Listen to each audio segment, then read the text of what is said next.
بيبدأ الفيلم بهيكب وتوسلس وهما بيهجموا على مجموعة من الصيادين علشان يحرروا التنانين المحتجزة، وفعلا أصدقاء بيوصلوا معاهم أستريد وبيبدأوا يحاربوا الصيادين، وبنعرف إنهم عاملين بدل مخصصة من جلود التنانين علشان تحميهم من النار. وبعد ما بينقذوا كل التنانين بياخدوهم وبيرجعوا بيهم على جزيرة بيرك اللي بقت مليانة تنانين بشكل مبالغ فيه. وبنعرف إن فات سنة كاملة على موت ستويك والد هيكب، وفي نفس الوقت والدة هيكب بتقول لأصدقائه إن هما محتاجين يعتمدوا على نفسهم أكتر مش على التنانين في كل حاجة. وفجأة واحد من التنانين العملاقة وهو بيلعب بالغلط بيهدم بيت، والبيت ده بيوقع معاه نص الجزيرة. وقتها جوبر بيتضايق جدا وبيقول لهيكب كفاية كده، الجزيرة ما بقتش مستحملة تنانين تاني. ولما بيروح القاعة جوبر بيقترح على هيكب انه يتجوز استريد علشان تبقى شريكته في حكم جزيرة بيرك. وفي مكان تاني تماما بنشوف اسطول كبير جدا من السفن وقائدهم راجل غامض بيتحكم في تنانين شكلها مرعب، وبنعرف ان اسمه جريميال واللي بيكون صياد تنانين محترف جدا وشرس بشكل غير طبيعي. ولما بيسأل رجالته عن اللي حصل بيقولوا له ان هيكب ابن ستويك هو اللي هاجمهم وخطف التنانين. وقتها جريميال بيفرح علشان كل التنانين بقت متجمعة في مكان واحد، وده بالنسبة له فرصة ذهبية لانه هيقدر يقتلهم كلهم. بس قائد الصيادين بيحذره وبيقول له ان هيكب معاه تنين النايت فيوري، وان هو التنين الوحيد اللي باقي من الفصيلة دي وكل التنانين بتسمع كلامه. فجريميال بيتصدم لانه كان فاكر انه قضى على كل تنانين النايت فيوري. فهنا بيقرر يستخدم حيلة شيطانية وبياخد اخر انثى من فصيلة النايت فيوري وبيجهزها علشان يوقع بها توسلس في الفخ. وبنرجع لهيكب اللي قاعد لوحده وبيتذكر كلام والده لما كان بيحكي له عن العالم المخفي، المكان اللي بتيجي منه كل التنانين. وكان هدف ستوك انه يوصل له ويقفل بوابته علشان يمنع اي تنين من انه يرجع يهجم على العالم بتاعهم. في اللحظه ده استرد بتوصل وبتقول له عدد التنانين بقى كبير جدا والصيادين مش هيسيبونا ولازم ننقلهم قبل ما تحصل مصيبه. فهيكب بيرد بان العالم المخفي ممكن يكون هو الحل، لو لقيناه محدش هيعرف يوصل لنا وكل التنانين هتكون بامان. وهما بيتكلموا توسلس بيحس بحاجه غريبه وبيمشي لوحده لحد ما بيوصل للغابه، وهناك بيشوف مشهد مش طبيعي وبيشوف انثى النايت فيوري شكلها اسطوري وجميل بشكل يخطف الانفاس، لكنها بتكون عدوانيه وبتهاجم هيكب واسترد اللي كانوا مستخبيين ورا الاشجار. وبعدين بتطير وتختفي، بس توسلس مش قادر يطير وراها لانه لسه بيعتمد على هيكب في الطيران. وهيكب بيشوف في الارض حقنه مخدره وبيفهم فورا ان في فخ وبيحذر توسلس علشان ما يقعش فيه. وبيرجعوا للجزيره وهيكب بيحكي اللي حصل لجوبر، ولما ايريك بيشوف الحقنه بيقول ان ده شغل جريميال، وبيعرفه كمان انه قضى على كل النايت فيوري قبل كده وتوسلس دلوقتي في خطر كبير. فهيكب بيتحمس وبيقول له هنهزمه زي ما هزمنا دراغو، بس ايريك بيحذره وبيقول له جريميال مش زي اي حد، ده اخطر صياد تنانين في العالم. وبالليل وهيكب قاعد بيقلب في الخرايط علشان يلاقي طريق العالم المخفي، فجأة جريميال بيظهر وبيخدر توسلس وبيروح يقعد على كرسي ستويك وبيقول لهيكب انا قضيت على كل النايت فيوري ما عدا التنين بتاعك، وبيطلب منه يسلمه توسلس والا هيموت.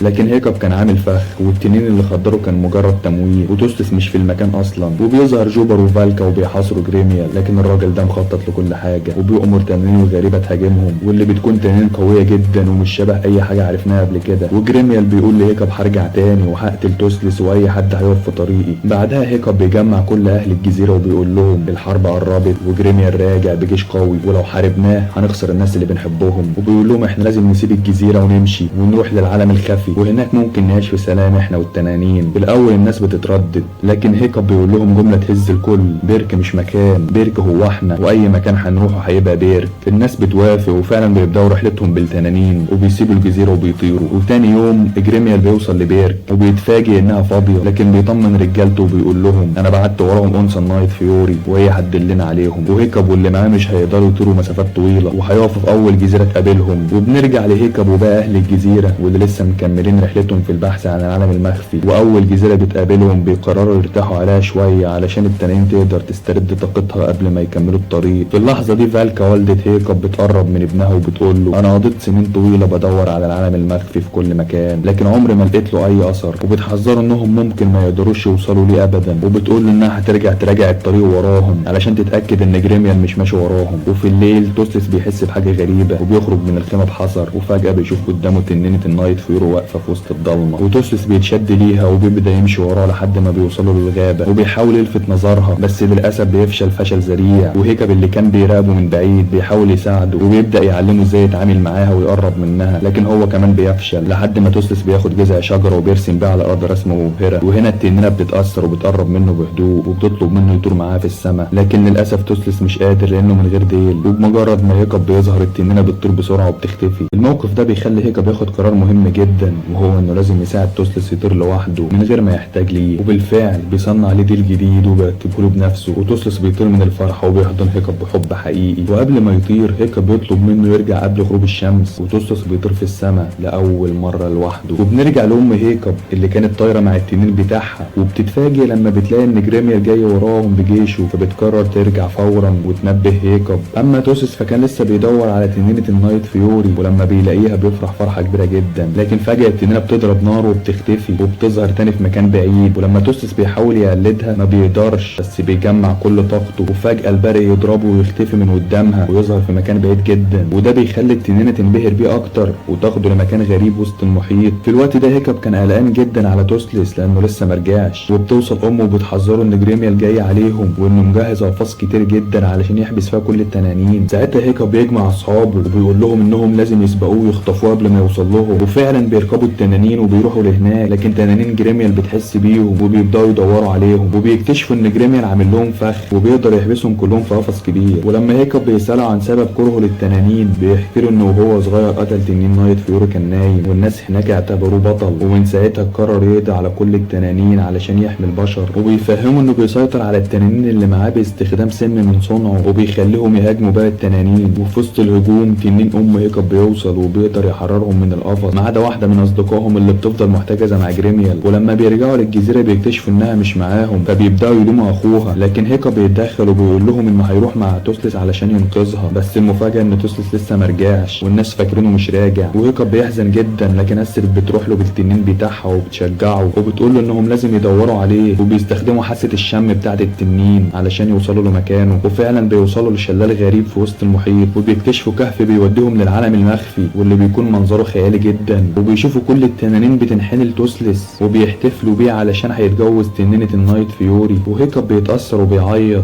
وبيقرر يسيب توسلس يعيش هناك بسلام. لكن فجأة التنين بيهجم عليه هو واسترد، وكل التنانين بتحاصرهم. بس قبل ما يحصل اي حاجة توسلس بيتدخل وبيحميهم وبيرجع بيهم للجزيرة. وهيكب بيودع توسلس بس بينبسط لما تنينه النايت فيوري بتلحقهم. وبعد شوية بتظهر صاحبتهم اللي كانت مع جريميال، فهيكب واسترد بيستغربوا وبيسألوها ازاي هربتي، فبتقول لهم انها فضلت تحكي له عن مشاكلها لحد ما زهق منها واداها التنين ده وقال لها تمشي. فهيكب بيستوعب ان ده فخ من جريميال عشان يحدد مكانهم. وفعلا جريميال بيظهر في الجزيرة وبيخطف توسلس وتنينه النايت فيوري، وبيهددهم انه هيقتلها لو التنانين هجمت. فبيأمر توسلس كل التنانين انها تستسلم وتمشي وراهم، وبيحبسهم جريميال في قفص على السفن. فهيكب بيتعب نفسيا من اللي حصل، لكن استرد بتدعمه وبتقول له ان هو بطل حتى من غير توسلس. وقتها بيقرر هيكب ينقذ توسلس وكل التنانين، وبينطوا هو واصحابه من فوق الجبل وبيفتحوا اجنحتهم وبيطيروا وبيبداوا الهجوم على جريميال. وهيكب بيقدر يوقعه من فوق السلاح، وتوسلس بيأمر التنانين تهجم على الصيادين وهيكب بيروح يحرره. لكن قبل ما يعمل كده جريميال بيسيطر على تنينه النايت فيوري بالسم وبيخطفها. وقبل ما توسلس يقع في البحر هيكب بيلحقه في اخر لحظه وبيطاردوا جريميال سوا. وفي الوقت ده استرد والباقي بيحرروا كل التنانين، وبيوصل هيكب وتوسلس لجريميال. لكن جريميال بيأمر التنانين تهاجمهم، وفعلا بيحاصروا توسلس، لكنه بيجمع كل طاقته والبرق يضربه ويختفي ويظهر قدام جريميال مباشره. وهيكب بينط وبيهاجم جريميال، بس توسلس بيتصاب بمخدر. وفي اللحظه الاخيره هيكب بيحرر تنينه النايت فيوري وبيأمرها تنقذ صديقه توسلس اللي بتسيبه هو وجريميال يقعوا في البحر، وبترجع تنقذ توسلس. وقبل ما هيكب يغرق بتشده هو كمان وبتنقذه. وبيقرر هيكب يودع توسلس وبيطلب منه ياخد كل التنانين ويرجعوا للعالم المخفي علشان يعيشوا هناك في امان.